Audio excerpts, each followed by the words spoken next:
You're watching the free version of Silhouette Essentials. For projects and footage, head to BorisFX.com for the premium download.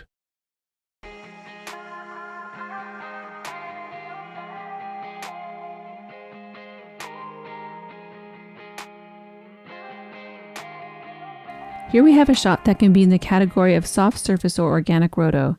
Shots that fall into these categories are typically humans, animals, foliage, water, clouds, and hair. Most anything that does not primarily contain hard surface objects. And they typically require more hand-animated rotoscoping. But with the increasing developments in tracking, there are more options now to assist with these types of roto subjects. With this shot here, I'm going to roto this middle person. I'll cache the shot through. In this class, I will cover how to stay organized with your shapes, layers, and nodes, how to utilize tracking using the Mocha Pro node in addition to the internal Mocha tracker, some more editing tips using the magnetic and brush reshape tools, point groups, open shapes, hair methodology, motion blur settings, additional viewers, and how to QC your shot with the notes feature, and finishing up by rendering out a movie file with your Matt's Slap Comp. For my shot approach here, I'm looking at my middle subject here, and I'm going to break my subject into different body parts, arms, torso, legs, but I'm also going to break up those areas into different parts as well, because you can see here that this upper arm here moves differently than the lower arm and the hand. So I'm going to break up the object as much as possible where it makes sense for tracking and staying organized. And then the hair will be a completely different type of methodology. So let's get started, and I will first demo how to use the Mocha Pro node in Silhouette. It will be a short introduction on how to use it, mostly to show how to get data back and forth with the plugin, as most of the focus on this class is on using the internal Mocha tracker. So to bring in a Mocha node, I can either press Tab in the Trees window and type in Mocha Pro,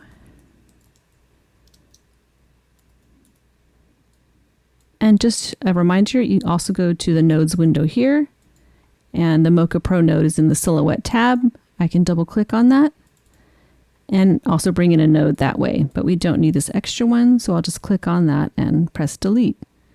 We have our Mocha Pro node here, and I'm going to hook up the green input to our source.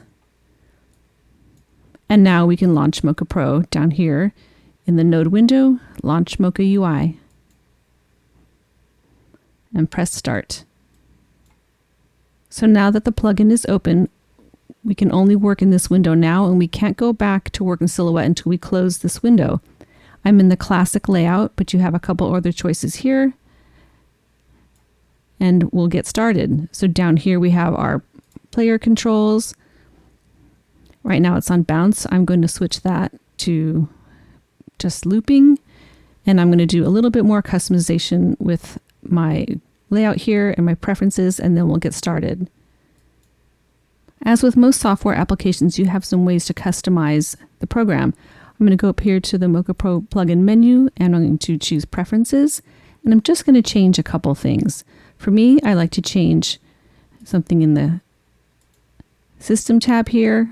I like to use linear controls and not rotational, and I just click OK. And we'll go back to the preferences again to change one more thing, and that's the key shortcuts. And here you can see you can go down and edit some of the hotkeys. It's a really great little tool here to see everything that's assigned. And I'm going to just probably make a few changes here. I'm going to make the window a bit bigger. And I'm going to go up to Menus and Movie. And right now you can see here we have the Mocha Pro plugin default selected. I'm going to change the next frame and next keyframe and previous keyframe. I like the next frame and previous frame just for my own personal preferences, but I'm going to make the next keyframe and previous keyframe match Silhouette. So I'm going to click on this, and now you can see I can type something in there, and I want it to be, so I'm on next keyframe, Shift X. And just click the checkbox there, and now next keyframe is Shift X. Previous keyframe, double click, Shift Z. So now those match Silhouette. Then I'm also going to change the next frame and previous keyframe This is just a personal preference, of course. I'm going to use V and previous frame to be Shift V. And now I can also click the checkbox there, and I'm going to probably give this a different name. So I'm going to name this KD class demo. Click OK. And now when I'm back in the Mocha interface, if I click V, you can see I'm going forward and Shift V is going backwards. And if I have keyframes, I can also demo that as well. Okay, so now I'm going to choose something to track. I'm going to zoom in here. And I think I'm going to probably track the screen left forearm here. We'll just zoom in a little bit and put this right in the center of our viewer. I'm going to just scrub through and look for a frame to make our shape on. I don't want it too compressed, too foreshortened, or also not all the way out. Okay, so I'm just going to choose something in the middle here and make a shape. I'm going to choose X-spline here. And the methodology is similar as inside of Silhouette. I'll just maybe come down here and grab a little bit of the bracelets. Just going to select all the points and make a shape without corners. And then down here in our tracking parameters, I'm just going to track translation, scale, rotation, and shear and see how that goes. And we'll track.